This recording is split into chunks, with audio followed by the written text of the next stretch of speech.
Bonjour à tous. Les retraités appelés à se mobiliser, la CGT Retraités 39 organise un rassemblement demain à Lons-le-Saunier. Le syndicat entend dénoncer un discours visant à faire des retraités des boucs émissaires. Il réclame une revalorisation des pensions et le développement des services publics sur tout le territoire. Le rendez-vous est donné à 15h, place de la Liberté. À Dijon, c'est aujourd'hui que la préfecture organise un exercice de sécurité civile autour des sites du dépôt pétrolier de la raffinerie du Midi. Un accident industriel sera simulé avec des sirènes et messages FR Alert sur les téléphones portables à proximité du site Céveso. Un père de famille beaunois placé sous contrôle judiciaire. Il est accusé d'avoir secoué son bébé de 7 mois. C'est l'hôpital de Lyon qui a alerté la justice et notamment le parquet de Dijon. L'enfant avait été apporté à l'hôpital et présentait des symptômes apparentés au syndrome du bébé secoué. Les deux parents ont été entendus par la police de Beaune et l'homme a fini par avouer avoir violemment secoué son enfant qui ne s'arrêtait pas de pleurer. Il sera convoqué par la justice prochainement. Un avenir électrique et propre, c'est la promesse de la start-up Clean basée à Besançon dans la technopole Thémis.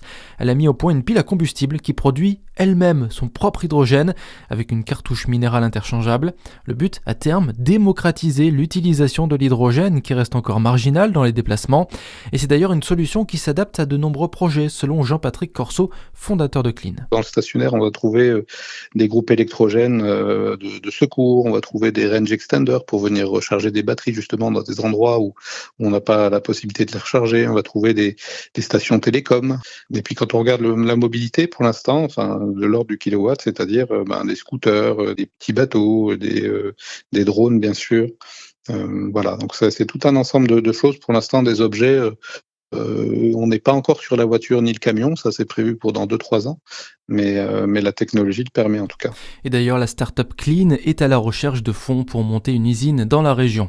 Dans l'actualité aussi, Donald Trump prépare-t-il la sortie des États-Unis de la guerre au Moyen-Orient ? Il doit s'adresser à la nation ce soir selon la Maison-Blanche. Et déjà hier, il a assuré que les Américains pourraient quitter l'Iran d'ici 2 à 3 semaines.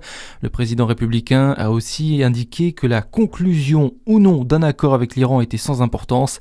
Il a également appelé les pays européens à prendre seuls le détroit d'Ormuz. Et dans ce contexte, Sébastien Lecornu veut moins dépendre du pétrole. Le Premier ministre a envoyé à son gouvernement une feuille de route pour électrifier l'économie.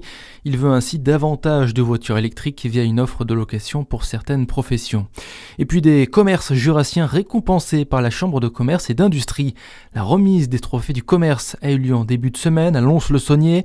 Prix de l'innovation pour un magasin de vélo à Salins-les-Bains ou encore prix de la qualité pour une boulangerie de Cellières.